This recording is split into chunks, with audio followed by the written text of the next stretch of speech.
প্রত্যেকটা হাজব্যান্ডের উচিত তাদের ওয়াইফের প্রতি ভালোবাসার পাশাপাশি সম্মান এবং যথেষ্ট যত্নশীল হওয়া। কেন এই কথা বলছি শেয়ার করব তোমাদের সবার সাথে। হ্যালো এন্ড আসসালামু আলাইকুম, কি অবস্থা সবার, সবাই কেমন আছো?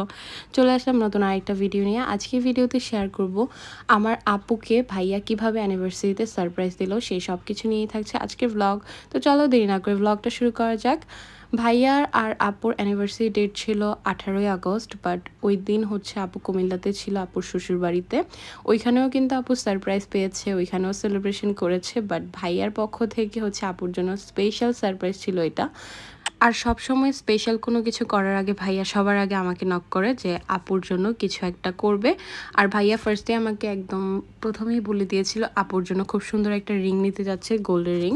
তো আমি হচ্ছে গিয়ে ভাইয়াকে অনেকগুলো ছবি পাঠালাম, ভাইয়ার পছন্দ মতো এই গোল্ডের রিংটা নিয়ে নিল। আর সাথে হচ্ছে আরেকটা গিফটও ছিল, তো সেটা একদম একটু পরেই দেখতে পারবা। যাই হোক, তারপর হচ্ছে আম্মু ভাইয়াকে গিফট করবে একটা টি শার্ট, তো সেই জন্য আমরা জেন্টাল পার্কে চলে এসেছিলাম।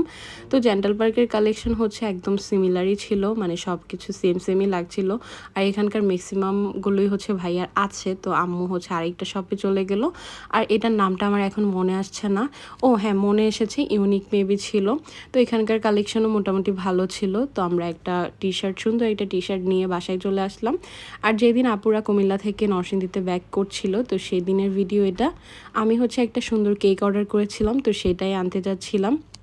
ভাইয়ার এবং আমাদের ইচ্ছা ছিল 18 আগস্টের দিনই হচ্ছে আমরা খুব সুন্দরভাবে সেলিব্রেট করব, বাট ওই দিন আর হয়ে ওঠে নাই।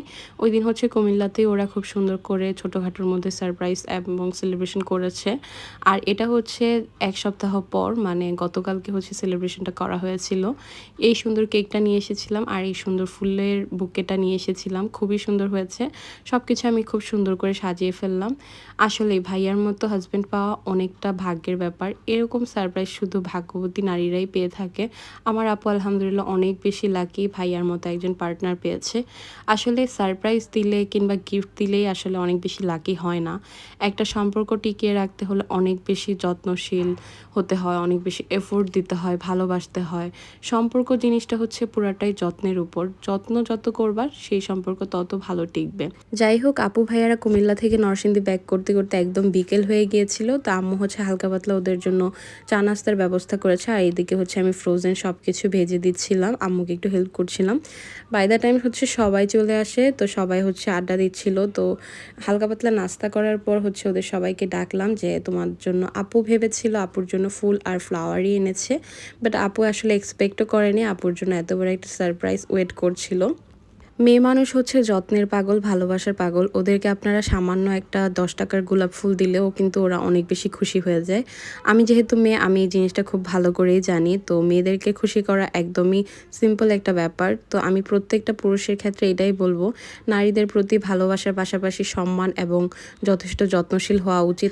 আপুর স্মাইলেই কিন্তু বোঝা যাচ্ছে আপু কতটা খুশি হয়েছে। আসলে গিফটটা ম্যাটার করে না, গিফট যেমনই হোক, কম দামি হোক, দামি হোক, বা যেটাই হোক না কেন, এই যে ভাইয়া ভালোবেসে আপুকে একটা রিং গিফট করেছে, আপু এটাতে কি পরিমাণ যে খুশি হয়েছে আপুর স্মাইলেই বলে দিচ্ছে। মাশাল্লাহ বলতে কেউ ভুলবেন না।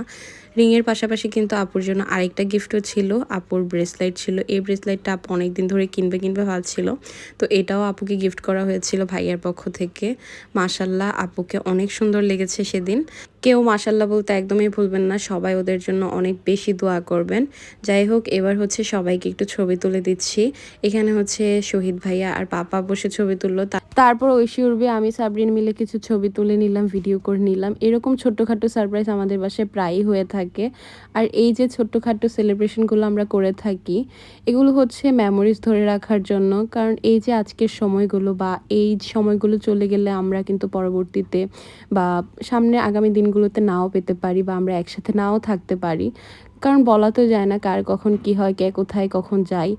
এই মেমোরিজগুলো নিয়ে হলেও আমরা কিন্তু বেঁচে থাকতে পারবো, ভালো থাকতে পারবো।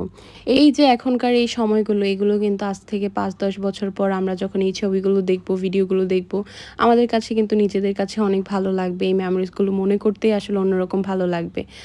যাই হোক এখানে হচ্ছে আপু ভাইয়া কেক কাটলো, দেন দুইজন দুজনকে খাইয়ে দিল।